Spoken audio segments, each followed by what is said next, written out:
You just realized your business needed to hire someone yesterday. How can you find amazing candidates fast? Easy. Just use Indeed. Stop struggling to get your job post seen on other job sites. With Indeed sponsored jobs, your post jumps to the top of the page for your relevant candidates, so you can reach the people you want faster. According to Indeed data, sponsored jobs posted directly on Indeed have 45% more applications than non-sponsored jobs. Don't wait any longer. Speed up your hiring right now with Indeed. And listeners of this show will get a $75 sponsored job credit to get your jobs more visibility at Indeed.com/kidsandfamily. Just go to Indeed.com/kidsandfamily right now and support our show by saying you heard about Indeed on this podcast. Terms and conditions apply. Hiring? Indeed is all you need. Ho, ho, ho, ho, ho. Welcome back to Scared All the Time. I'm Chris Cullari. And I'm Ed Voccola. And this week, we're going to trim the tree and talk about a subject near and dear to our hearts, Christmas horror. It's a fun topic for a lot of reasons, not the least of which is because I feel like almost everyone, especially listeners of this show, have probably seen a Christmas horror movie. There's everything from A Christmas Carol to A Nightmare Before Christmas to Black Christmas, and I think I'd even include the original Grinch TV special because the Grinch is a monster and the narrator is none other than Mr. Boris Karloff himself. Although, Ed, did you know it is not Boris Karloff who sings You're a Mean One, Mr. Grinch? I did not know that. Who did? For whatever reason, this guy didn't get credited at the end of the show, so everyone assumed it was Karloff, but it's actually a guy with the incredible name Thurl Ravenscroft. Yeah, it probably wasn't the credits, and they were like, come on, guys, no jokes. Take that shit out. Thurl Ravenscroft, yeah, is like the ultimate. He just sounds like a warlock or something who got hired somehow to sing that song. But not only does the subgenre have a rich and interesting history, but there is a long, storied pagan history of Christmas itself, as well as various monsters and creatures that surround the holidays, which is mostly what we're going to be drilling down on in this episode. Plus, Ed and I actually worked on a Christmas horror TV show back in 2016 called 12 Deadly Days for YouTube and Blumhouse. And as our Christmas gift to you, our co-writers from that show, Pat Casey and Josh Miller, also the writers of Universal's 2022 Christmas hit Violent Night, are going to join us. So Ed, are you ready to slay? Is this because my name's Sled? What are we? Scared. When are we? All the time. Join us. Join us. Join us. Now it is time for Feliz Navidad! So before we face the creature sliding its way down our chimney, a little housekeeping to get this place in order. I'd just like to say, from me to you, first, just thank you. Thank you for listening, for being a fan, for being a friend, for sending this episode out to everybody that you know, for telling people that this is the place to be. And thanks to you guys, we have already cleared our social goals from last week before we even recorded this week's episode. So hopefully we can keep that growth up over the holidays and we can get a whole bunch more listeners addicted to this show while they hide from their families in the bathroom. And in keeping with that idea, it is the holiday season, so we want to wish you and yours all the best. Take a little time for yourselves if you can, make that extra hot cocoa, hang up a couple of lights, and put up some decorations if you haven't already, because no matter what you celebrate, and if this episode proves nothing else, humans have been making time to hunker down and celebrate during this time of year for centuries. It's an important part of riding out the short, cold days with your mental health and heart intact. So thank you all so much again for riding with us this year. We'll be back with one more episode next week, and then we're going to take a short breather to prep season 2. Ed, anything you'd like to say? Yeah, I'll just second everything Chris said. It's been actually a very tiring experience making the show, but it's very rewarding. It's been a lot of fun talking to people, and people seem excited about it, and it seems like they're making it a weekly part of their routine, and that's been very, very cool. So it's kind of worth missing sleep, doing our other jobs and this and everything. And I'm excited for this episode. It's really great to have some guests on to be included in the discussion with me and you. It was really, really fun. I hope everybody enjoys what's coming up. All right, with that, let's get into the app. So today we're talking Christmas horror. We're going to start with a look at the pagan traditions that gave rise to the holiday, then discuss some insane Christmas monsters that make Krampus look like a crampussy, and wrap up by talking about some of our favorite Christmas horror movies. And to top it all off, we're joined by two of our favorite writers and chroniclers of Christmas chaos, Josh Miller and Pat Casey. You might know them as the writers of last year's Violent Night, or you might know them as the writers of the Sonic movies, or if you're really cool, you might know them as the creators of Golan the Insatiable or Hey Stop Stabbing Me.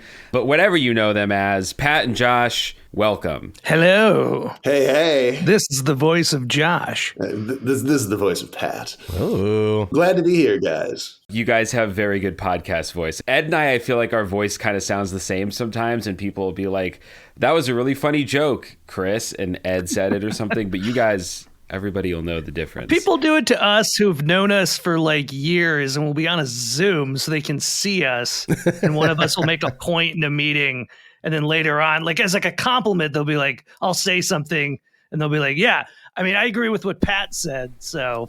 And we don't look anything alike. I Yes. mean, like, this is not a video podcast, but Josh is short and clean cut, and I'm like a giant Sasquatch. I do love that even if this was a video podcast, you're both sitting in chairs, so like your height would be pretty indecipherable. But Yes. yeah, one is clean cut and the other one is a non-Tanuk. We do have similarly sized heads, so sitting down, you maybe can't tell. We wear large hats. Yeah, that's how writing partnerships are formed. I think you Yes. have to get in a line by head size, and then Yep. whoever's next to you. I mean, that's how ours happened, at least. I always say these guys actually met in middle school, so they grew into their very different looks together. It's true. Yeah, I didn't have the beard back then. Oh yeah, you guys are from the Midwest, right? Minneapolis, or outside of Minneapolis, right? Bloomington, Minnesota. In the burbs. Oh shit, that's Nice. sick. That's how you make sickos like you guys make all this fucked up shit you write by having It's true. a pretty nice childhood. I realized that a long time ago, that if you grow up in New York, you know, you make like Scorsese or Spike Lee movies, which are fucked up in their own way. But if you grow up in the suburbs, that's how you become like Tim Burton or Sam Raimi or any of those guys. It's just, yeah, a screaming ball of madness and energy. Speaking of screaming ball of madness and energy, Violent Night, what a fucking fun movie, guys. Thank you. Holy Thank you. smokes. And I think that's an apt description of it too, what we had just the lead into that. And that was an idea we had initially back in our suburbs in Minnesota. Yeah, I was going to say, to kick things off, I want to talk a little bit about Violent Night, because for anyone who hasn't seen it, it's a perfect introduction to your guys' sensibilities and tone.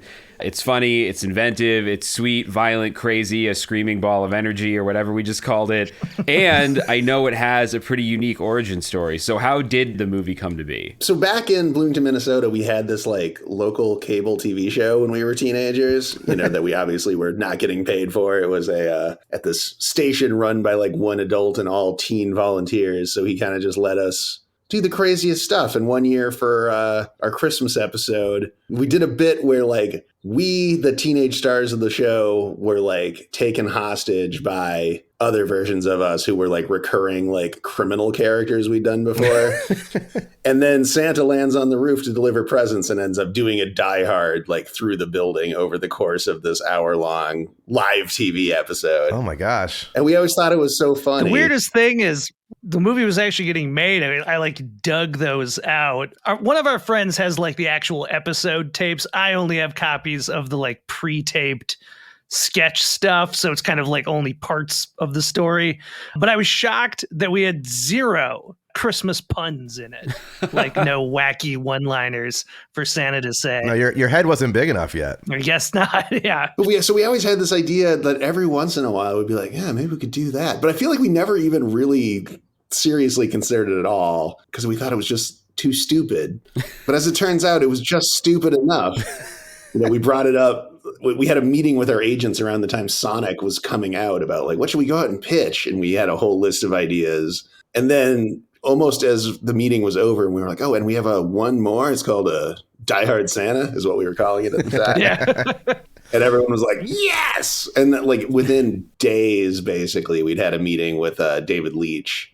And he loved it. And then everything moved very quickly on it. And we wound up with a movie that's shockingly like exactly what we pitched. Yeah, that almost never happens. So we've at least been around long enough to fully appreciate how crazy it was that the idea made it kind of unscathed from our brains onto the screen. I mean, because everyone who jumped on board really got it. Like, it was a fairly clear vision. So everyone was like, yes, and everybody was adding to it instead of being like, nah, it should be something totally different, which we were definitely like, this could easily go horribly awry. But it didn't.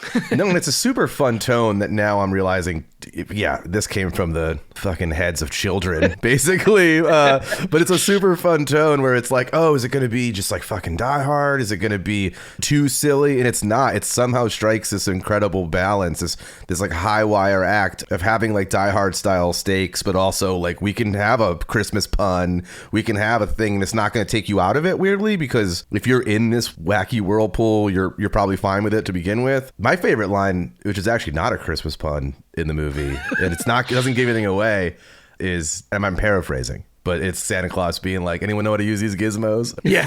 That like made me laugh out loud. It was great. We determined Santa doesn't know how to use a gun. Yeah. Well, I didn't want to give that. I don't know if that gives anything away, but I don't think so. But yeah, it's really fun. That's really fun. And this movie features some of my favorite, I guess I would say, like ungraceful tossing of things. These like henchmen people like throw these cookie trays at one point, just fucking like, I'm done with this tray.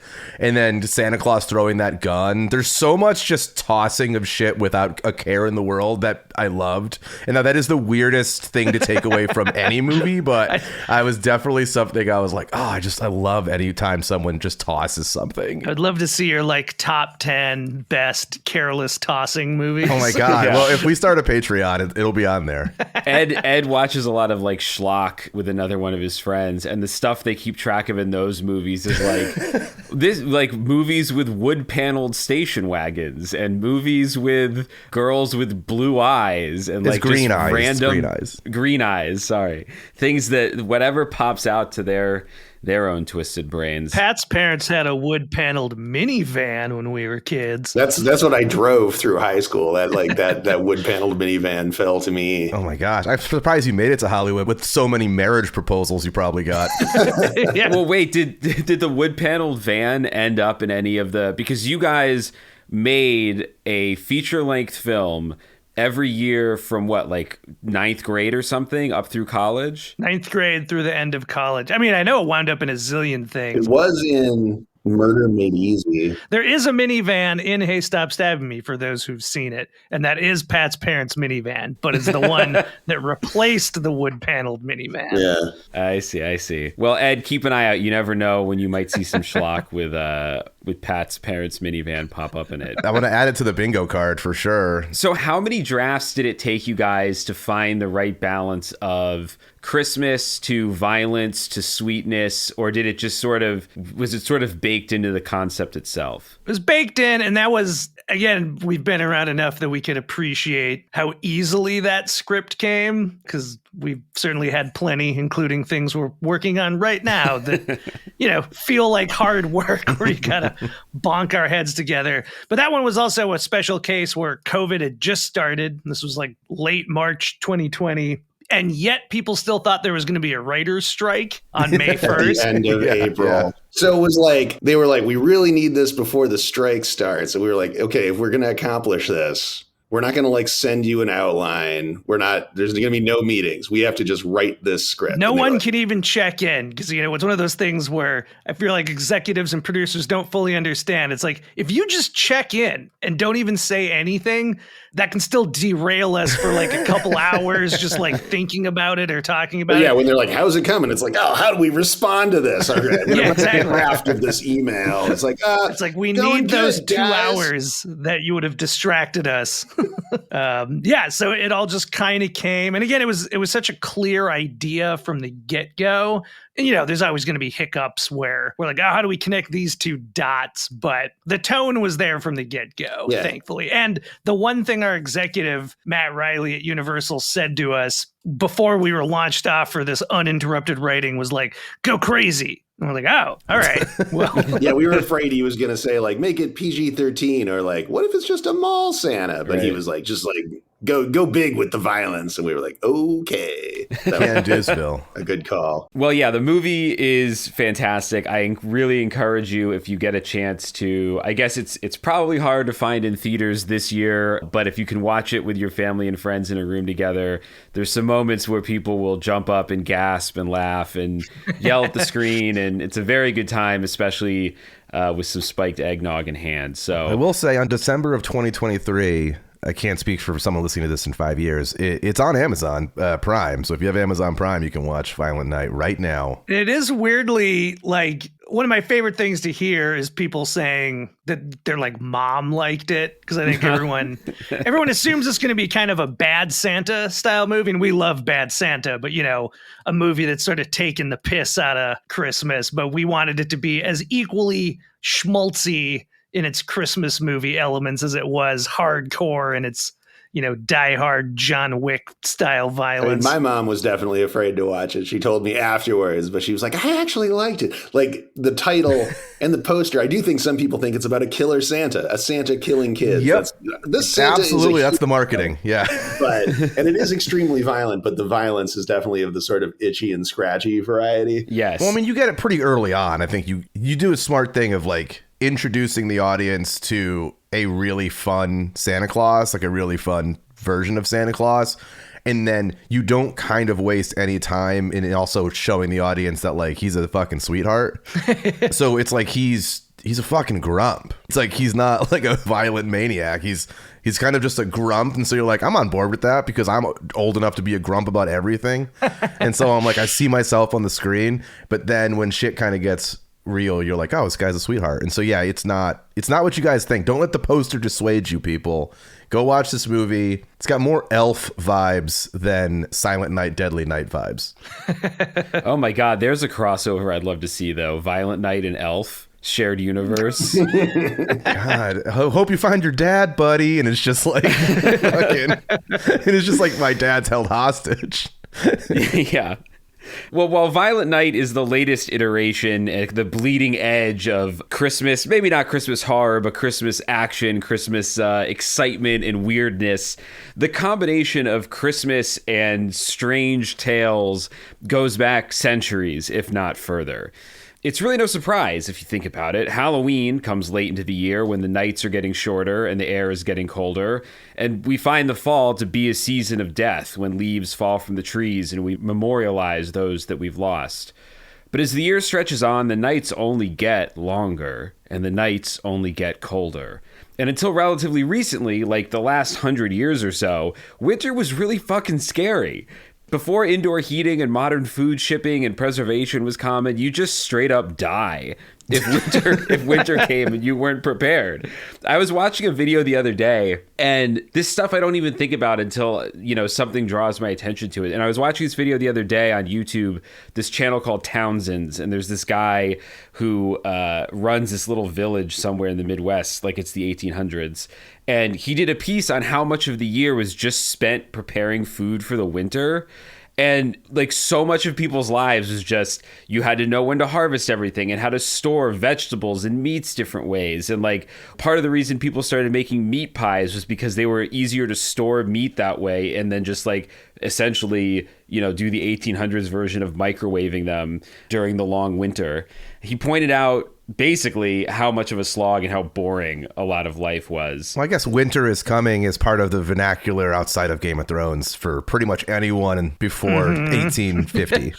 I mean, it certainly was in Minnesota, even when we were growing up. Not in those exact words, but... I mean, I've always thought about that, just like living in Minnesota through the winters. The winters are so long and so miserable. And just thinking back on like the people who settled this land, you know, in like the 1800s, I'm like, why? Why would you stop here? Yeah. Like after the first winter, if you survived, wouldn't you just be like, you know what?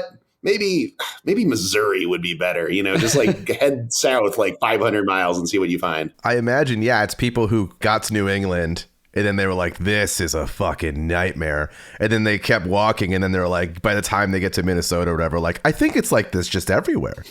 I guess we'll just stop. Like, we're never going to find sun. Dry land is a myth. Just say, I think there's a reason there's so many Scandinavians in Minnesota specifically. Is they were the only ones who were like, yeah, we got this covered. This is like Norway. Well, because I feel like if a place has, and I don't know enough about it in Minnesota, but like most places have winter, you know, at least most places in the north have winter. So you're kind of looking for a place that, like, if winter is going to be unavoidable, you want a place that then has a good harvest season or good land. And so Minnesota probably has some of that. If you like lakes, is that the state with all the lakes? It is the state. All the with lakes. Lots of ice fishing in the winter. That's the draw. They went to a bunch of places with like, I don't know, 8,000 lakes, and they were like, not enough. And then they found beautiful Minnesota and stopped. Like, just right, Goldilocks style. Quota has been filled. But like, yeah, I mean, I guess maybe seasonal depression wasn't as much of a thing back then because you were so survival focused. But I can't imagine, like, it gets dark at 4 p.m. and you've got nothing to distract you except like thinking about death, thinking about your loved ones dying, thinking about your pets dying, like just survival. Gather around with the whole family and watch The Candle. Yeah, exactly. Well, especially, you see those kind of like Little House on the Prairie people, just the one family in their shack seems horrible. Like the Viking style where, you know, you did all your prep and then everyone just hangs out in the giant lodge house all winter getting drunk. Like, yeah, that at least seems kind of fun. Kind of sharing, No one has any sharing one work to big do. bed. Yeah. Yeah, the Vikings invented the cuddle puddle during winter. Yeah. But yeah, I mean, is that the theory that like that's why Christmas happens when it does? Is it's like it's at the very darkest, longest nights of the year, and it's like everyone would just go insane from depression if we didn't also have like a fun festival of lights and Festival of Lights is And- Hanukkah, but and we'll joy. take any it's of at the them. same time of year, Ed. That's true. They're all It's, based on lies. Chris, tell us about these lies. Yes. Well, there were a lot of lies. We're going to get into some of the lies. No, there were a lot of parties. There's really two main ways that humans dealt with all the darkness and all the cold. And the two main ways were celebrations and stories. And they go as far back as Neolithic times, which is the time where we switched from hunting and gathering to agriculture. And so back in Neolithic times, astronomical events were used to guide activities, fun activities, such as the mating of animals, the sowing of crops, and the monitoring of reserves of food. And I think about this too. Back in those days, you had two modes to experience time, like night and day and seasons. That's really, before clocks and like shit that people had to do, that's all you really had, were just these like long chunks of time where you needed to know what to plant and when to harvest. So during the winter solstice, which is the period of time, the winter solstice itself is the shortest day of the year. But during the time around that, a lot of these celebrations started to pop up.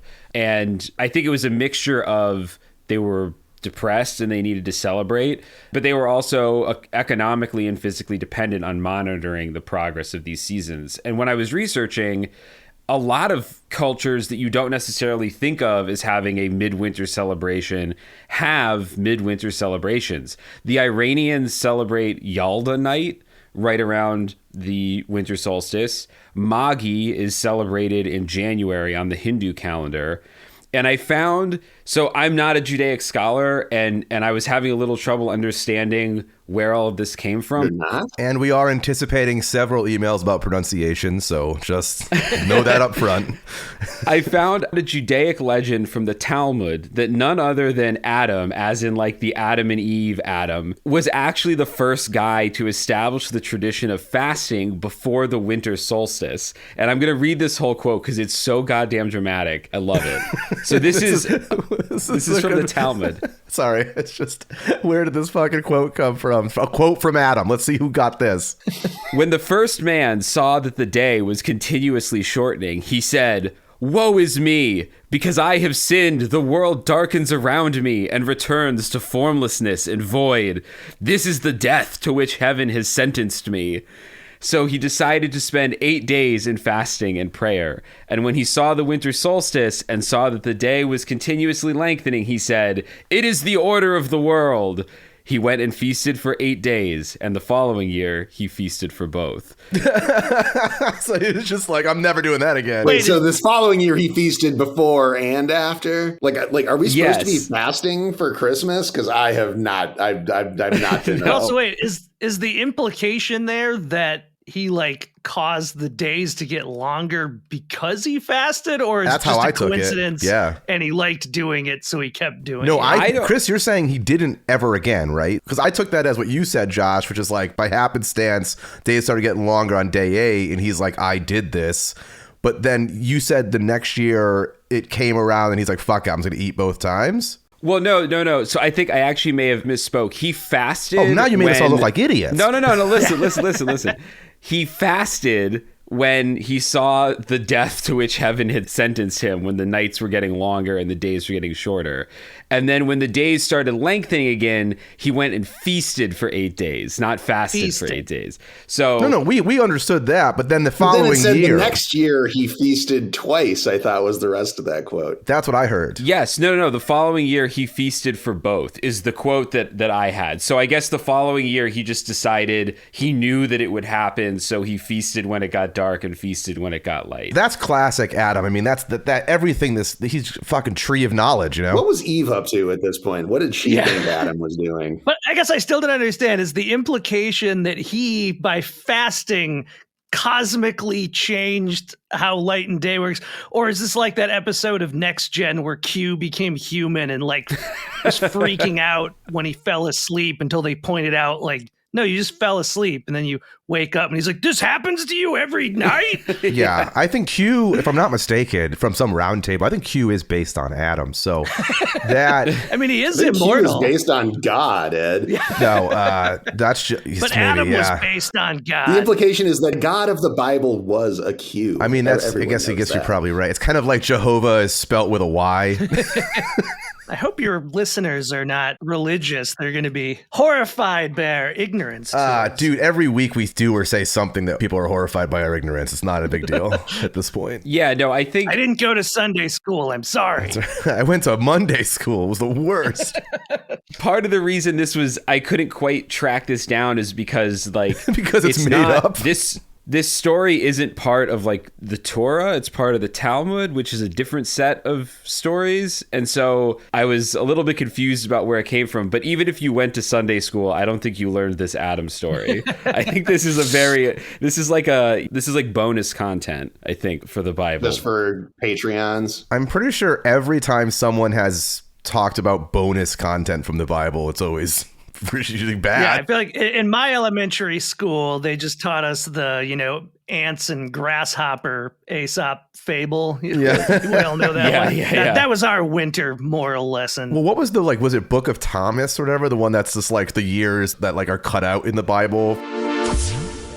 The so-called infancy Gospel of Thomas is an apocryphal document that narrates episodes from Jesus' youth from the age of 5 to 12. With the exception of the temple narrative, based on Luke chapter 2 verses 41 through 52, the episodes are not found in the New Testament. What secrets are held in there? That sounds like a Dan Brown novel. Yeah, I think there was a lot of puzzles. I don't know. A lot of stuff they had to cover up. Can we go back? So, Chris, you were saying that that we have these sort of winter solstice celebrations in all sorts of civilizations for various reasons. Like, do they have, maybe I'm putting you on the spot and you don't know the answer to this. Like, are there similar winter solstice celebrations in the southern hemisphere that happen during our summer, like amongst African civilizations in and Australia? That's a good question. I didn't actually see any of those. There might be, though. I mean, the one that surprised me the most was Magi on the Hindu calendar, because I feel like, I mean, I guess that's not really southern hemisphere, but I think of that as like a warmer climate. But yeah, I don't know about the southern hemisphere. I'm sure there are some. It still does get colder at the solstice. I mean, we live in a warm climate here in LA, and it is right. This is legit the coldest part of the year. Yeah. It's like it's warm when you're in the sun in the middle of the day, but as soon as the sun drops behind a hill at like 3:30, it's freaking freezing. Yeah, it falls like 20 degrees. It's nuts. Yeah. It's also the most depressing time of the year here. It really is. It's an ugly city when the sun's not on it. and whether it's raining or just nighttime. And then so you like, we get more ugly city now than any other time of year. Christmas being a depressing time. Yeah, it's like partially it's just the long nights, but partially it's caused by Christmas. If Christmas is bumming you out or stressing you out, they didn't have to deal with that before they had started Christmas. Yes. Well, of all the winter celebrations, there's two that are particularly relevant to, I think, modern Christmas for various reasons: Yule and Saturnalia. According to an article on History.com, the Norse celebrated Yule from December 21st, which is the winter solstice, through January.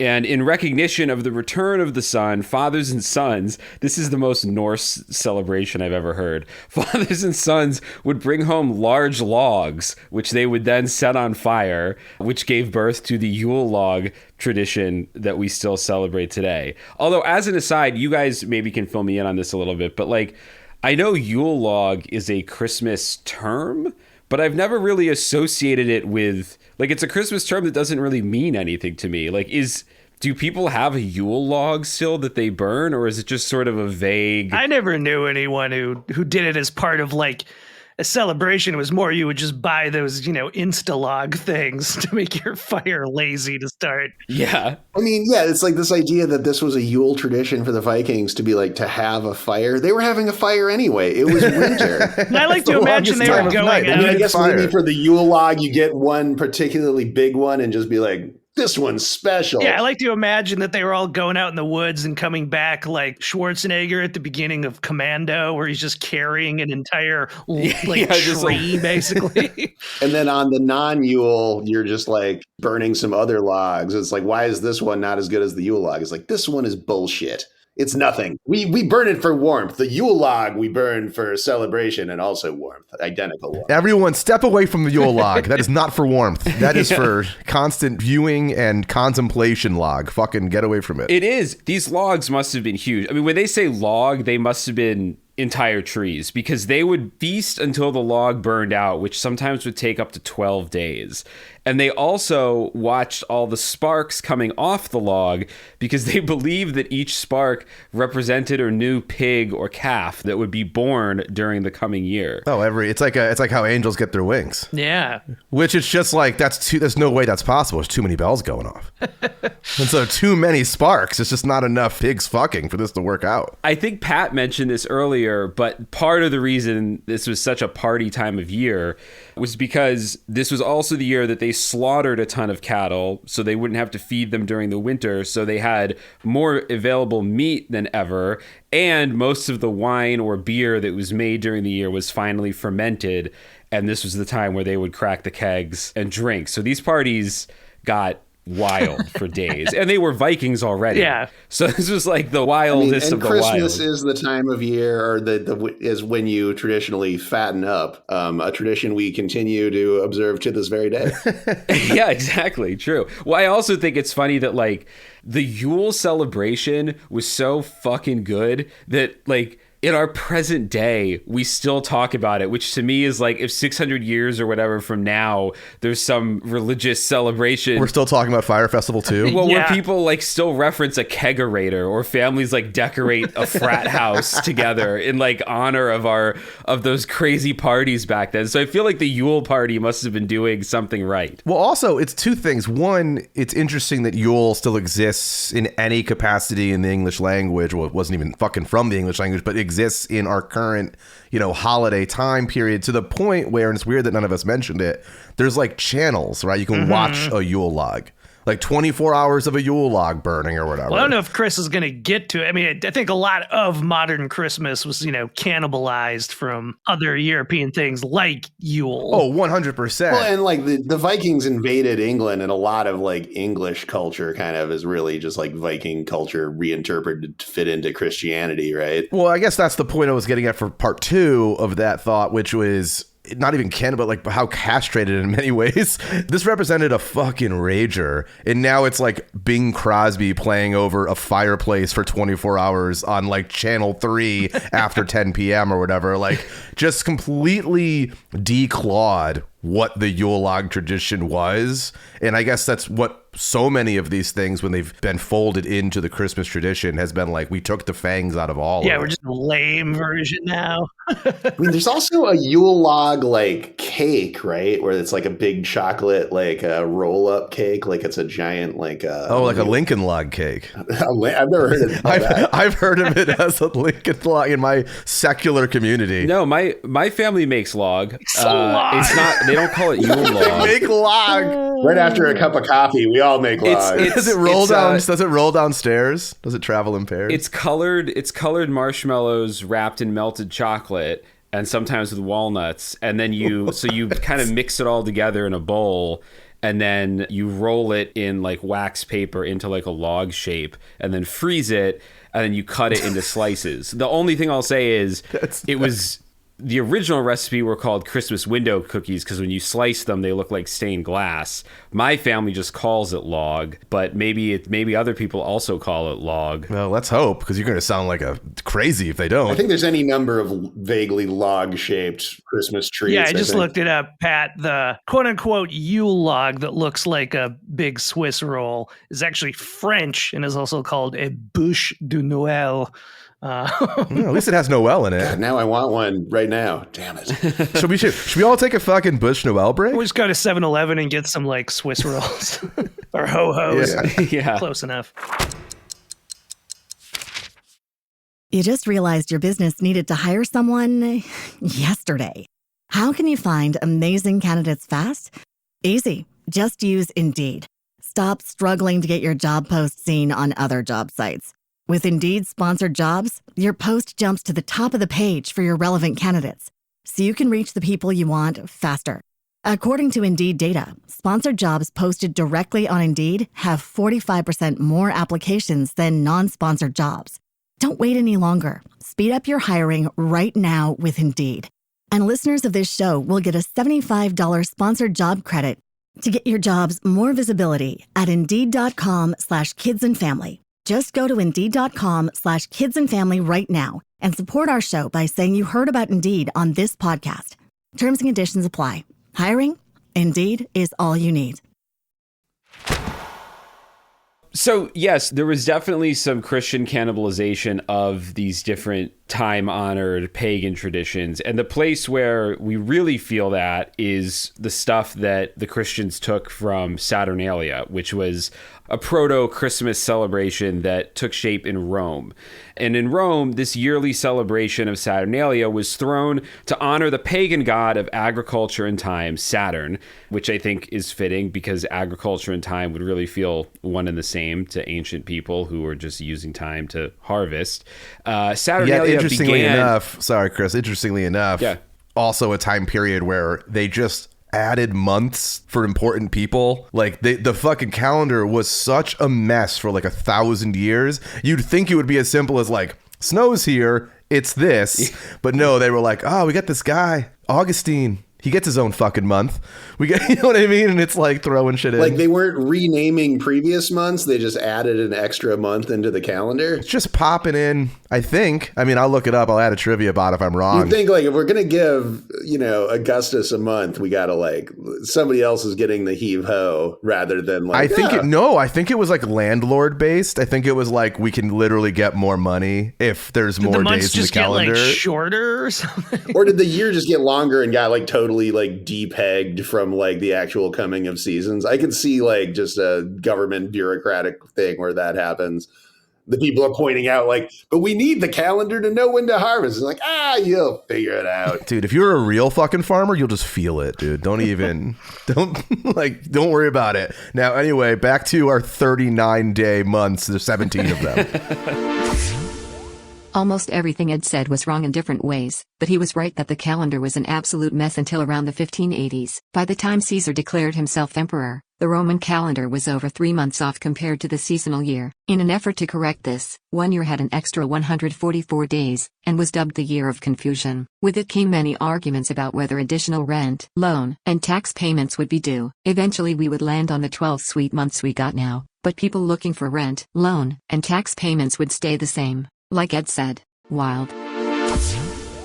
Well, Saturnalia began as a single day, but by the late Roman Republic, somewhere around 133 to 131 BC, it had expanded to a week-long festival that started around December 17th. The whole social order would get turned upside down, businesses and schools got closed, and this I think is kind of fucked up. Enslaved people for that week, or I saw some sources that said this would go as long as a month, enslaved people would get treated like equals. So that's, I feel like, great for the slaves, but has to be super awkward when Saturnalia is over and like this buddy of yours who you've been treating like a person goes back to like being your slave. I feel like that must have been a little bit like the writer's dream. Assistant writing an episode, not to compare that to slavery in any fucking culture. I mean, we continue to have the tradition of like, you give, Boxing Day or giving just bonuses to your gardener and whatever. Something that you never do. You don't do for their birthdays or anything. Only Christmas bonuses. I mean, that's a little different than you're sort of not a slave temporarily. Your freedom, temporary freedom. Yeah. So once Pope Julius I decided on December 25th. Hey, that sounds a lot like July, doesn't it? So I'm talking about. These people are just handing out fucking months, dude. Well, as a side note, though, I can't believe I'd never thought of this until I was researching this. But so there's a whole debate over when Jesus was actually born because Pope Julius just decided on December 25th is his birthday. But part of the reason a lot of people think that Jesus was actually born in the spring is because of the whole thing with the shepherds, because like in December, they wouldn't have been doing any shepherding. Shepherding like was a springtime thing. Oh, yeah. But you know what? They had to adjust it because we no longer have July 43rd when he was born.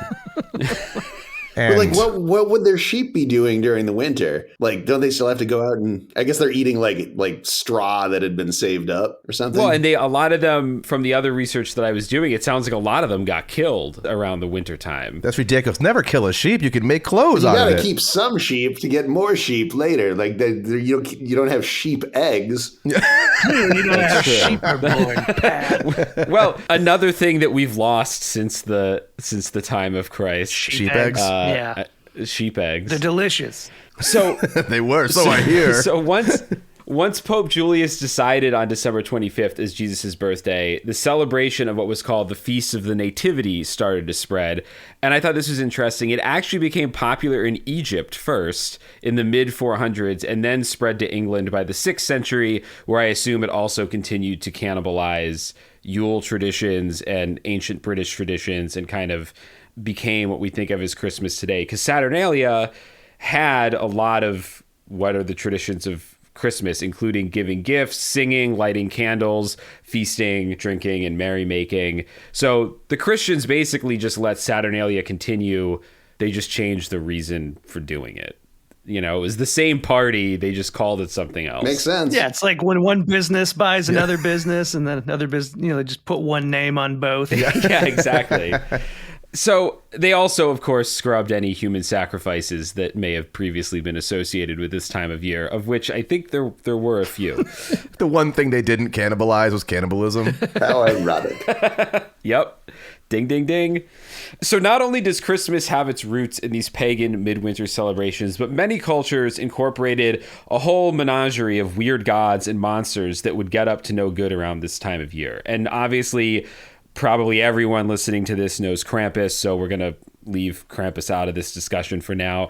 I found some weird ones. First, I did just want to mention, for Ed and I's Italian heritage, we do have to cover Italy's La Befana. She's the Christmas witch. She's not particularly frightening. She is an old woman, but she doesn't really do anything bad. She leaves coal for bad children. Good children get candy in their shoes. The worst she does, and Ed, I don't know if this ever happened to you, if you ever stayed up to try to spot La Befana, but if you stay up to spot her and you see her, she will whack you with her broom because she doesn't want to be seen. I have never heard of this before. Nope. Well, this is all new information. You've never heard of La Befana? I am not Italian. Fucking law abuser, if you get my drift. Yeah. No, I've never stayed up to find this crone you speak of, nor did I ever do the fucking fishes or anything. I'm not that type of Italian. Okay, well, maybe you'll get a visit from La Befana this year. She'll come Yeah, Sneaky she's man. really mad at you for denying her. This dude. sounds like the setup for your horror movie. Or it's our meet cute, and then next year it's like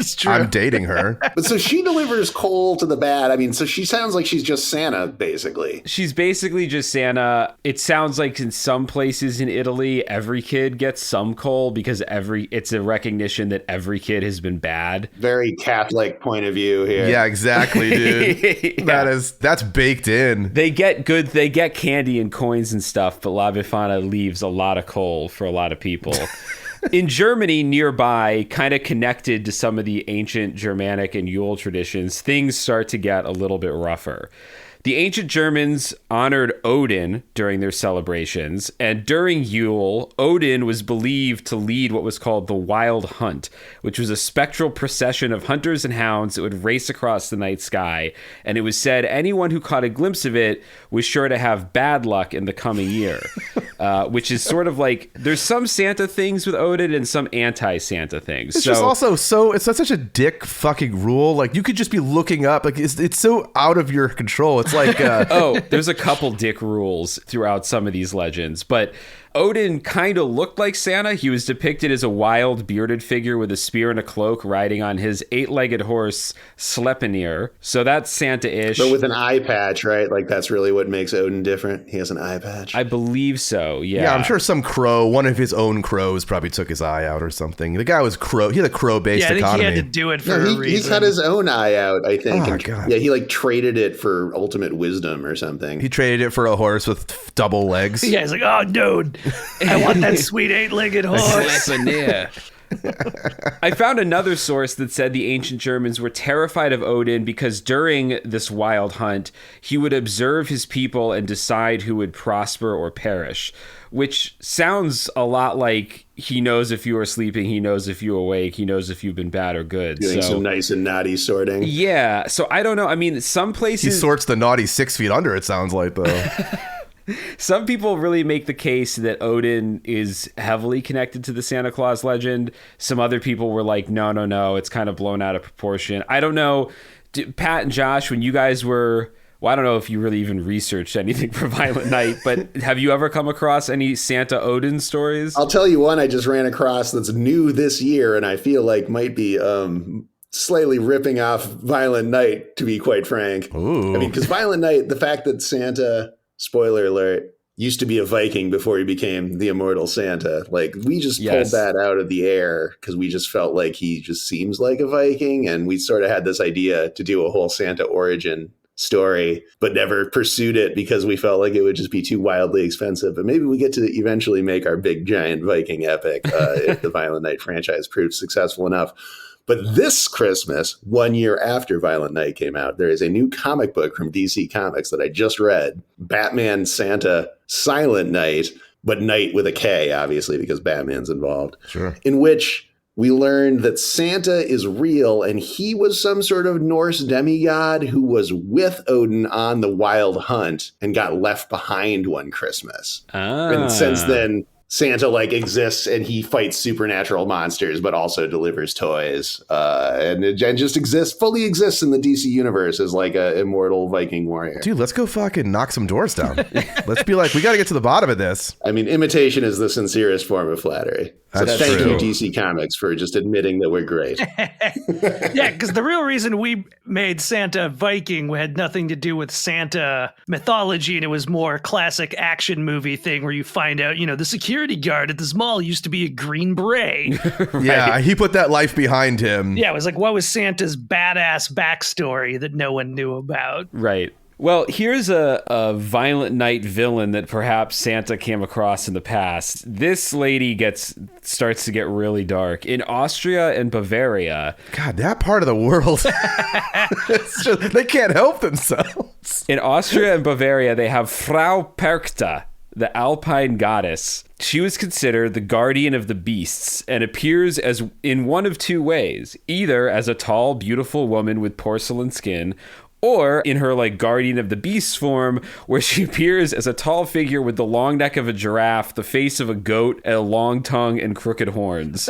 She also has an abnormally large foot of a swan or a goose. Just one foot? It's even worse. Just 1 foot. And I didn't write this all down, but in the research, apparently Grimm of Grimm's Fairy Tales recognized this as a pattern in multiple cultures' fairy tales, that there would be these women who had one abnormally large foot, and some people have tied it to the idea of like a spinster, like a woman who would use her foot to like pump the pedal of like a sewing machine a lot or something. Oh, that's misogynistic and historically inaccurate. These geese feet ladies are all over the place, I guess, in folklore. But do you think that when they disappeared, it also went the way of the cobbler? We don't really hear about cobblers that much anymore, but I imagine it's a booming business if every culture has these giant goose-footed people who I guess kind of can't buy shoes off the rack, right? They all need custom jobs. You need like a specialty cobbler who can, individually. Yeah. I'm a size 4 on my left. I'm a size 18 on my right. So our goose-footed babe, Frau Perkta, she was considered an upholder of local taboos, like no spinning of thread during the holidays. She kept an eye on the children, and if the kids were good, they got a coin and a bucket or a shoe that they would put out. But if the kids were bad, Frau Perkta fucked you up. She would slit a child's throat, disembowel them, and fill them with straw and pebbles. Whoa. If That's much worse than a lump of coal, man. I mean, much worse. I'm choosing. You also got the stuffing, whether you were a child or not, if you ate something on the night of her feast day other than the traditional meal of fish and gruel. So if you dared try to eat human food, Frau Perkta would cut you open and fill you with straw and pebbles. Damn. Which is like a brutal, I mean, yeah, there's like getting whacked with a broom, getting coal, and then getting turned into a human scarecrow. Yeah, that escalated quickly. Yeah. Like, so she's like a beautiful goddess and this freaky crone with the freaky foot. Like, does she shift between the two shapes? Is that part of the thing? Or is it sort of two separate? Yeah, she shifts between the two shapes. The Guardian of the Beasts angle, I'm not entirely sure how it connects to her tall, beautiful woman thing, but she's this mythological figure that is very much both, and during the holiday season, I guess, is on the prowl. Does she? And she's the master of the beasts, like, or what are the beasts? How do they come into play? What do the beasts do? I'm into this. I think she's just like the guardian of the animals in the forest, kind of a thing. Like, okay, so not like a bunch of freaky monsters. It's like elk. No. I think it's just more like beasts. Yeah. Nor is she like the Beastmaster, where she just has like a little pack of different animals that follow her around. Just two weasel sidekicks. I mean, it could be all those things. Could be all the above. I'm sure she's like a beautiful lady for the good people, and then maybe comes for the naughty list people as that, or that's how she like tricks you, since I assume Ed's gonna end up dating all of these creatures. Continuing our joke, so meet a hot chick at a bar, make sure to look at her feet in case one's like gigantic, and a goose foot. Well, we don't know if the goose foot's always out unless she's in her naughty form, so you could still easily get tricked. You can be like, what did I go home with? Oh no. But that said, you know how you say mess with the bull, get the horns. Mess with the babe, get the foot, in this lady's case. And Brow, get the goose foot. Also, fucking, like, she's gotta know gruel is not awesome. Like, gruel is one of the only 2 approved feasting meals. Well, yeah, this is the traditional meal of this is fish and gruel, which is probably the worst thing to pair with gruel. Like bread and gruel, it's like, okay, I can dip the bread, maybe it won't be so bad. Fish and gruel, I mean, I'll just have the fish hold the gruel, it's all right. That's true. Well, I guess we're also maybe, because fish and grits is popular, and that seems like a thing you wouldn't think to put together. But I also don't maybe know what gruel is. I just think of it as like slop. I mean, I'm just picturing grits, really. Yeah. So it's proto fish and grits. It's of the subgenre of slop it's like in fucking Sloppy Joe gruel. It's like My Cousin Vinny, where it's like no self-respected Southerner would make instant gruel. But I guess based on your silence, maybe no one's seen that movie. No, that's a great scene, though. Yeah, it's a great He's scene. like, It is. everywhere else in the universe, it takes 15 minutes to Oh make man, I this. just Googled it, and this is a very disgusting sentence to me, is that gruel is a thinner version of porridge. And I'm like, thinner than porridge? That just makes it sound... Nothing like some watery porridge, baby. Oh, throw a couple of rotting fish in there from the ground cellar, and And it is more often drunk rather than eaten. Oh my God. It really is the like, oh, you're on the like the I think dregs. there's a reason gruel is always used as like the nasty things orphans have to eat and stuff in fiction. Yeah, because it's gross. whatever little bit of food you have left, you've added water to get more food. So I mean, it seems yeah. like you'd only call something gruel as an insult. Like, how dare you serve me this gruel rather than like, hey, everyone, I made gruel for dinner tonight. Yum, Get yum. excited. Like, you'd never call your own food gruel. To me, it implies that it is, grueling. Oh, wow. Yeah, I didn't think about the language having that version of it, I don't think too. it does. I'm sure it's derived from some like German word that means something normal, but Gruel is a German word, Josh. Damn it. Or it's directly relates to this lady, because it was like, oh, if we don't eat gruel for 33 days, this lady's going to turn us into straw men. So maybe it is like, oh, it's grueling. It's a task I have to do for a long time. Maybe it does come from this. And again, I'll never look it up.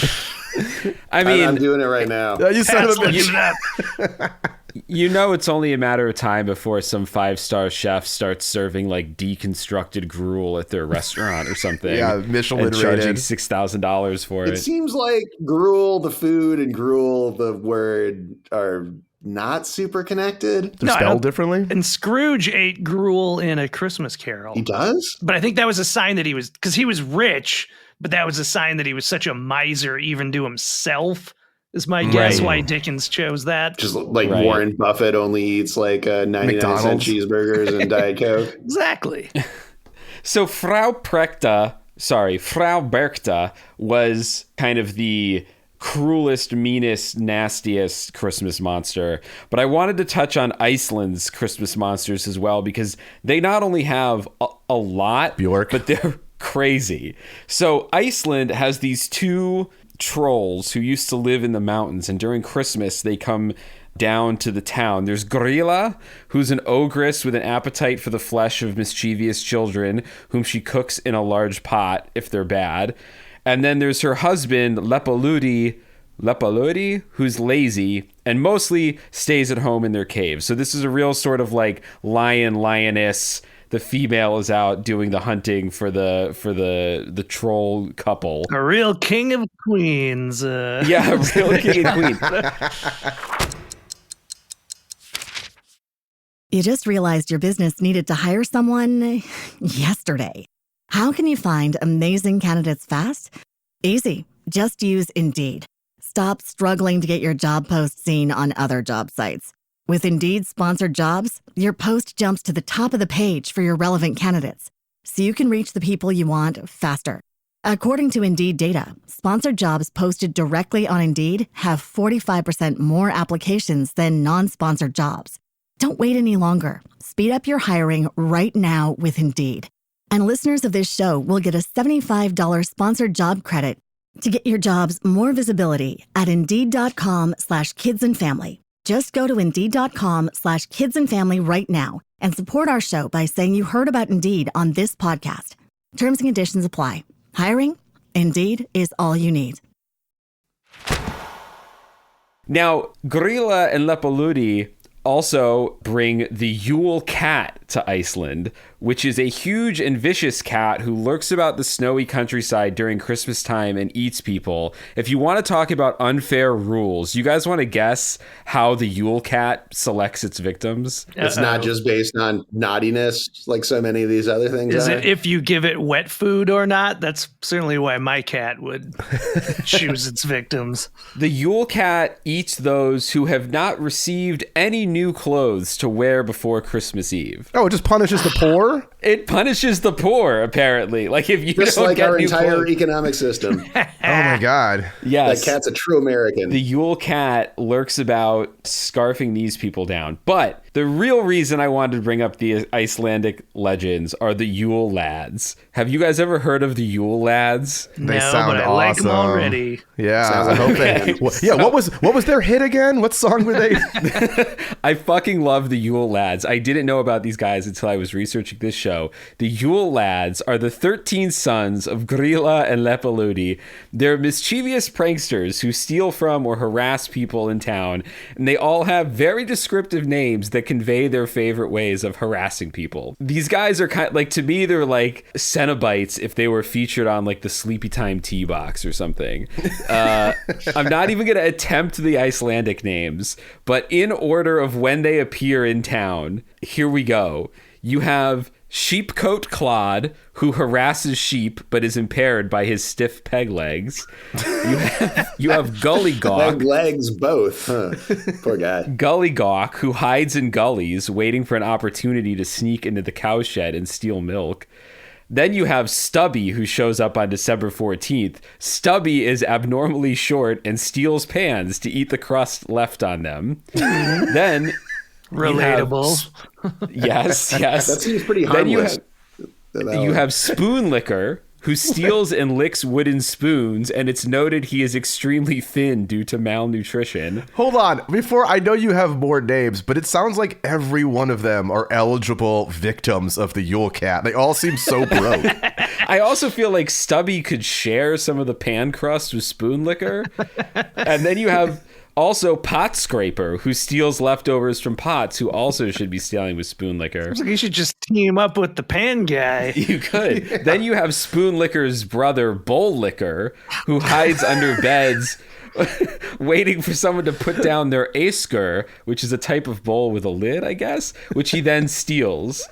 Give me that. I mean, Give he me that hides shit. under the bed looking to steal from bowls. I feel like this dude is, stealing bedpans and eating shit. I mean, is this not...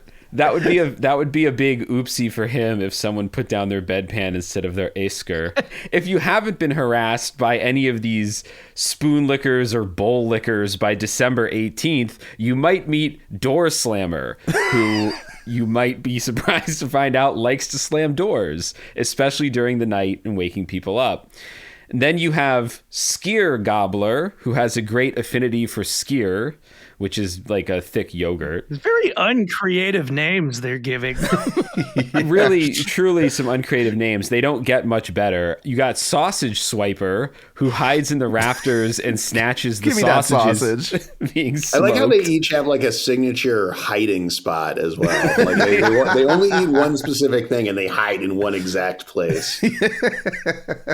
Then there's probably the most illegal guy on this list, Window Peeper, a snoop who looks through windows in search of things to steal. What does he eat? Yeah, what I does he don't eat, know. though? I mean, at this point, the sausages have been swiped, the skyr has been gobbled, the bowls have been licked, the pots have been scraped. Yeah, someone's run through your house and licked every single object you have at this point. Yeah. And any objects you still have, this guy's looking to the window to fucking steal them. So Then you've got Doorway Sniffer, Ew. who has an abnormally large nose and a cute sense of smell, which he uses to locate leaf bread. I don't know what leaf bread is, but Is I'm it sure it's spelled delicious. like Leaf the Icelander or Leaf the thing on a tree? L-E-A-F, leaf Okay. bread. Lauf Okay. I feel like Brau. that's just like what the hobbits were carrying with them on their Yeah. long journey, you know? But why is he in the doorway? Do you have to invite them in like vampires? I don't know. Doorway Sniffer just sounds so... That sounds like Window Peeper. That sounds like something you'd get booked for. Yeah. You'd have on like a record somewhere. Pervy ones. Yeah. And then the most dangerous sounding guy on here, Meat Hook, Yeah. who uses a hook to steal meat. Yet again, he's just stealing. He's just stealing food. And then finally, on December 24th, the arrival of Candle Stealer, who follows children to steal their candles, supposedly. I'm sure that's what he tells everyone who catches him following I children just wanted their around. candles. Yeah. So all I can say about the Yule Lads is that A, I wish we had an American version of Yule Lads, and B, I think, Ed, you might have said this earlier, but I cannot wait for the Yule Lads to release their Christmas record. Yeah. Well, now they'll be updated and it'll be like Instapot liquor and, you know. Yeah. That's going to be their hit song. It's going to be like, Girl, I'm going to Lick You was one.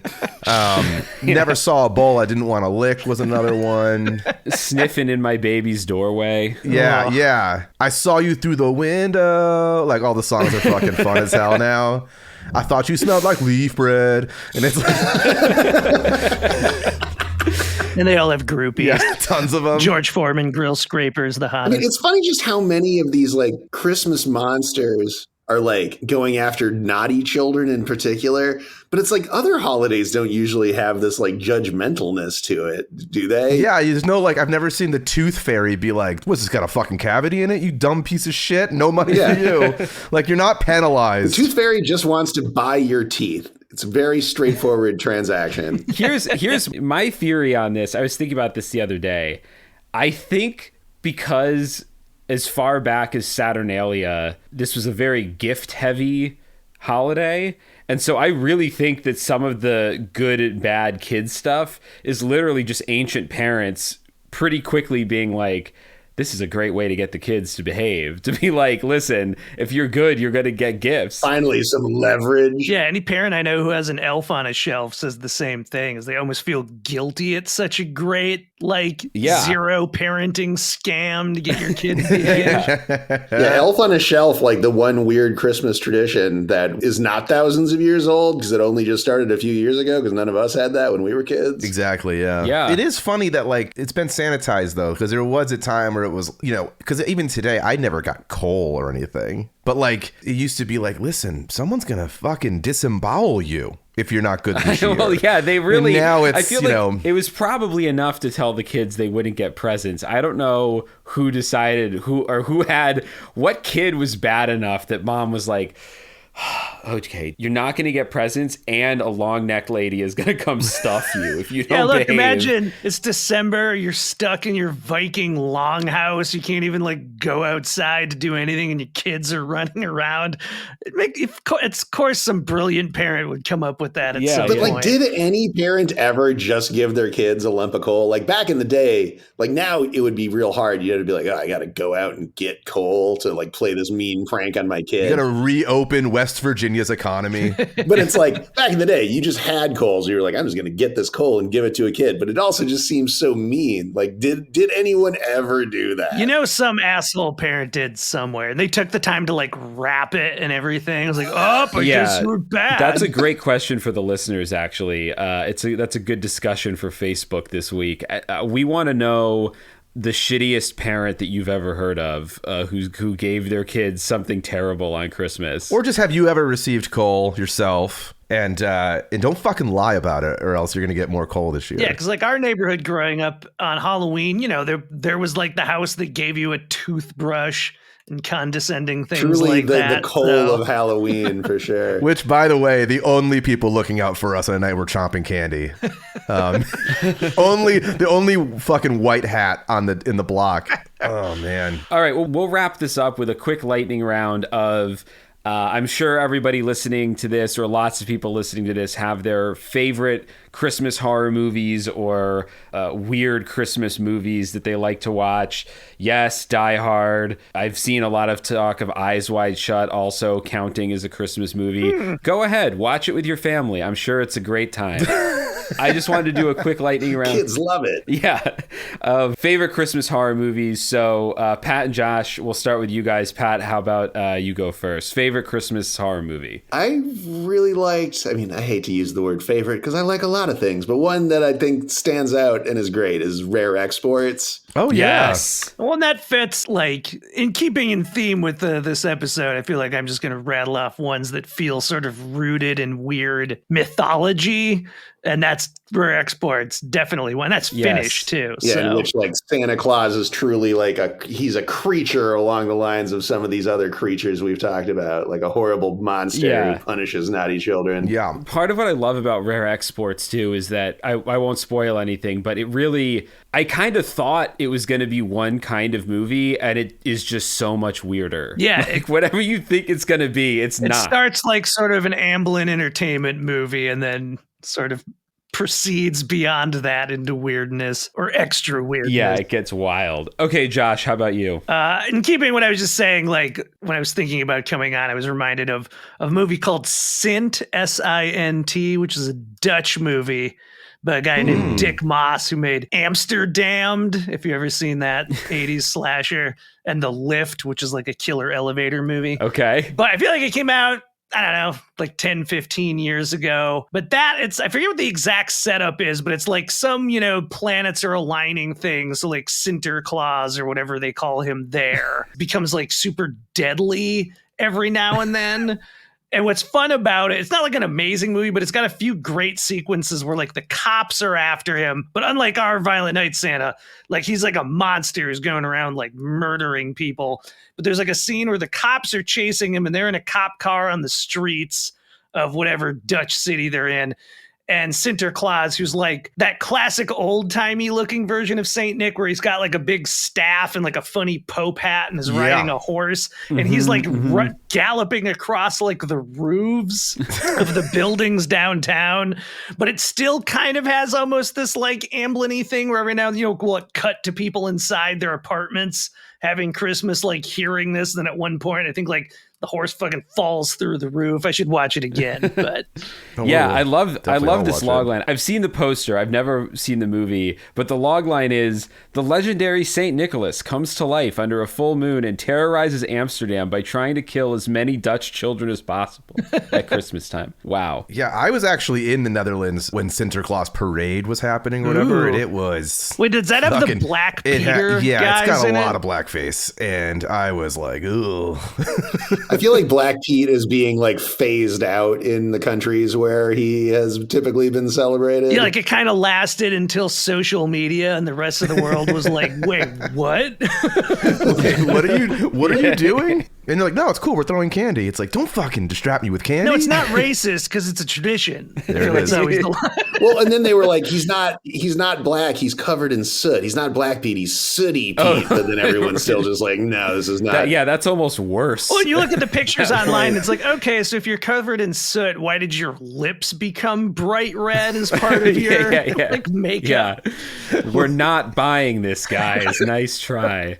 Ed, how about you? Favorite Christmas horror movie? A movie that I really do like, but it's pretty light on Christmas, is Black Christmas. Is a rad slasher movie, but like the original Bob Clark one. Yeah, and it's one of the most insane posters of all time, which I constantly lose out on bidding wars for. It's just a wreath with the woman with the fucking bag over her head in the center of it. I do love that the same guy who directed A Christmas Story. A Christmas Story, absolutely. Yeah, truly a master of Christmas. But that wouldn't say it's my favorite Christmas horror movie. I think my favorite Christmas horror movie I mentioned earlier, weirdly, it was Silent Night, Deadly Night, which is a crazy... Punish. Yeah, it's a crazy punishment-based Christmas movie about a kid who witnesses his family murdered by a guy dressed like Santa Claus, and now he has a fear of Santa Claus until he's put in a position to, I guess, kind of replicate that. For his work, they make him dress up as Santa Claus, and then he snaps. He snaps. You shouldn't do it. That's why I don't believe in immersion therapy. But that said... I have a little fun history with that movie. So the guy that Chris mentioned earlier that I watch all the schlock with, we started on Silent Night, Deadly Night 2. We had not seen Silent Night, Deadly Night. You kind of don't need to after you've seen 2. It's all clips from the first. That's what I was going to say. It was so confusing because it was like, what? Almost the whole movie of Silent Night, Deadly Night 2 is just clips of Silent Night, Deadly Night 1 in their entirety with very, very little connective tissue. And so that movie, I bet you the cut of new material on Silent Night, Deadly Night 2 is like 18 minutes for real. Like there's nothing new. Pretty brilliant. Do you guys know the Mickey Rooney thing from Silent Night, Deadly Night? No. Matt and I were just talking about this earlier. I mean, Pat, do you want to chime Yeah, in? so when Silent Night, Deadly Night came out, it was like on track to be a big hit, actually. I mean, it's still technically it made you should look it up, like considering inflation, it made an insane amount of money very quickly. Which is nuts because the movie's fucked up. But it caused this huge uproar because it was about a killer Santa that this was so offensive. There were all these protests and stuff in the media about how this was evil. And like Mickey Rooney was involved in these protests. Yeah, he wrote like an op-ed for a newspaper or something. Yeah, you know what we should have been protesting is Mickey Rooney's performance in Breakfast at Tiffany's. That should have been protested. So they pulled Silent Night, Deadly Night out of theaters like when it had really just started and was doing gangbusters and would have made a ton of money, and instead it only made a little bit of money because this was, I mean, it was after Black Christmas, but the fact that this was about Santa, I guess, made it that much more offensive. Yeah, and then Mickey Rooney ended up starring in Silent Night, Deadly Night 5. He was a huge hypocrite. That's the moral of the story. I think possibly my favorite of the franchise. I'm going to watch that tonight. I never got past 2. The order in which I watched them was 2, then 1, and then no other ones. Well, 1, 2, and 3 kind of feel sort of connected. Because they're all just clips from number 1. And then starting with 4, they get like very weird. Yeah, it turns into an anthology. Like 4 is about like witches of some sort, and 5, he makes like evil toys. Oh, we all worked on a Christmas anthology, a Christmas horror anthology. We did. Yeah, before we get out of here, we'll do a quick 12 Deadly Days shout out. The 4 of us all worked on YouTube and Blumhouse's series 12 Deadly Days back in 2016. It's out there on the internet if you like Christmas horror. It was a crazy experience, and we got a lot of cool horror people involved, from Bill Moseley to John Hyams and Joe Lynch and Ed Sanchez, who directed the Blair Witch Project. Ed Voccola was there.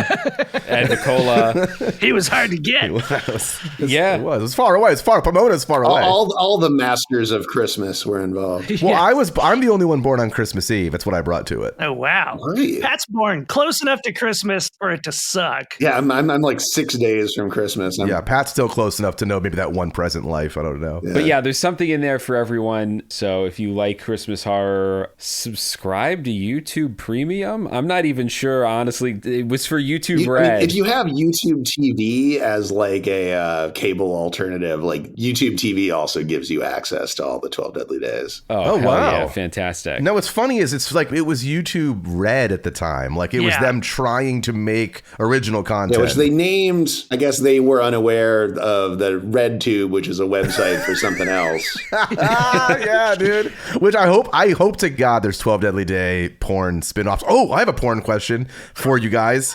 This is real. Hold on. This is real. I took a picture of it. So sorry, everybody. Are you about to listening show at us home. porn? No. I mean, if you want, whatever. But it's just saying is, I took a picture watching Violent Night last night in preparation. You know what I mean? Like, make sure I have all my fucking tossed plates shit together.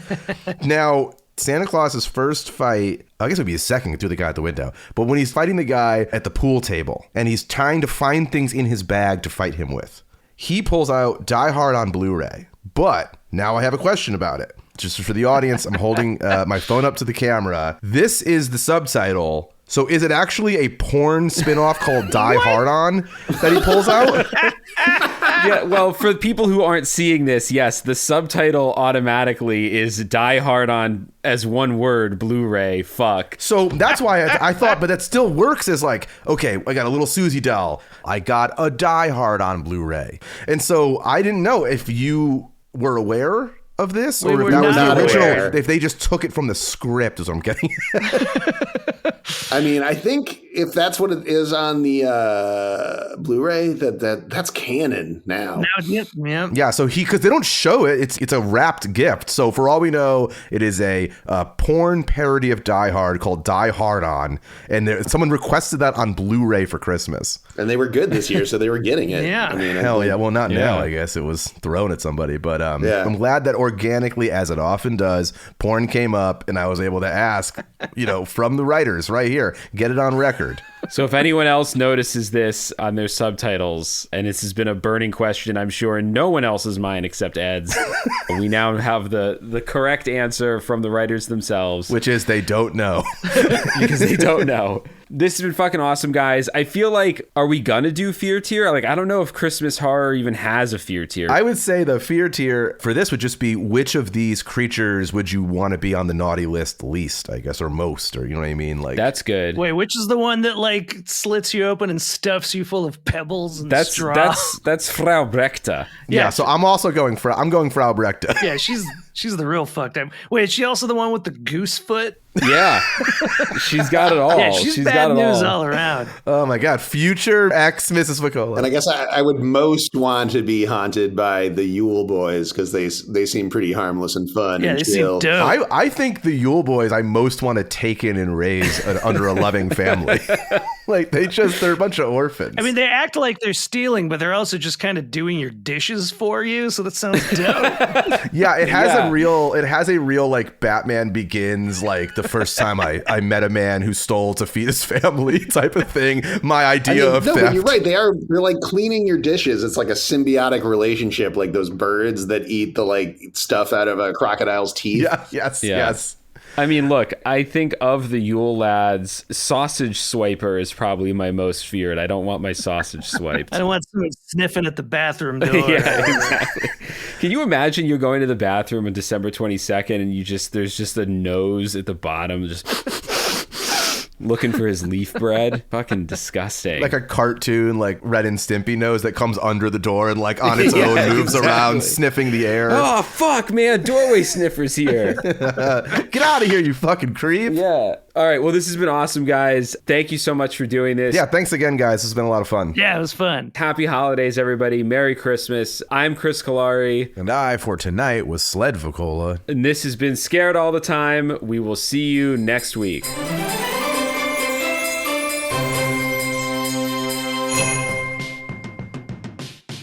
Scared All the Time. It's co-produced and written by Chris Cullari and Ed Voccola. Edited by Ed Voccola. Additional support and Keeper of Sanity, Tess Feifel. Our theme is the track Scared by Perpetual Stew. And Mr. Disclaimer is... No part of this show can be reproduced anywhere without permission. Copyright Astonishing Legends Productions. Good night. We are in this together. Together.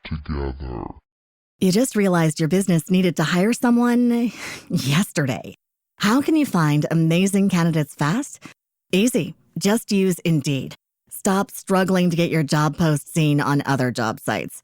With Indeed sponsored jobs, your post jumps to the top of the page for your relevant candidates, so you can reach the people you want faster. According to Indeed data, sponsored jobs posted directly on Indeed have 45% more applications than non-sponsored jobs. Don't wait any longer. Speed up your hiring right now with Indeed. And listeners of this show will get a $75 sponsored job credit to get your jobs more visibility at Indeed.com/kidsandfamily. Just go to Indeed.com/kidsandfamily right now and support our show by saying you heard about Indeed on this podcast. Terms and conditions apply. Hiring? Indeed is all you need. You just realized your business needed to hire someone yesterday. How can you find amazing candidates fast?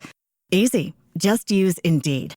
Stop struggling to get your job post seen on other job sites. With Indeed sponsored jobs, your post jumps to the top of the page for your relevant candidates, so you can reach the people you want faster. According to Indeed data, sponsored jobs posted directly on Indeed have 45% more applications than non-sponsored jobs. Don't wait any longer. Speed up your hiring right now with Indeed. And listeners of this show will get a $75 sponsored job credit to get your jobs more visibility at Indeed.com/kidsandfamily. Just go to Indeed.com/kidsandfamily right now and support our show by saying you heard about Indeed on this podcast. Terms and conditions apply. Hiring?